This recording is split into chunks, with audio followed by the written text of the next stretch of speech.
अस्सलाम वालेकुम नाज़रीन, आप देख रहे हैं पीसी वर्ल्ड न्यूज़। मैं हूँ रिदा संधू। एनसीओसी ने हफ्ते में 2 छुट्टियाँ और मार्केट टाइमिंग 8 बजे तक कर दी।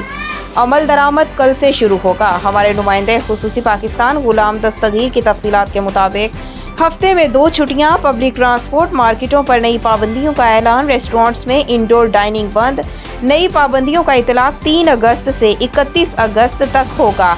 हफ्ते में दोबारा 2 छुट्टियों का फैसला। वफाकी वजीर बराए मनसूबाबंदी असद उमर का कहना था कि रावलपिंडी, फैसलाबाद, लाहौर, इस्लामाबाद और मुल्तान में बंदिशों का इतलाक होगा। National command and operation centre NCOC के इजलास में वफाकी वजीर बराए मनसूबाबंदी असद उमर का कहना था कि मार्केटों के औकातकार रात 10 की बजाय 8 तक कर दिए गए। दफातर में भी 50% अमला काम करेगा। पब्लिक ट्रांसपोर्ट को दोबारा 50% पर लेकर आ रहे हैं। रेस्टोरेंट्स में इंडोर डाइनिंग को बंद करने जा रहे हैं। हफ्ते में दोबारा 2 छुट्टियों का फैसला किया है।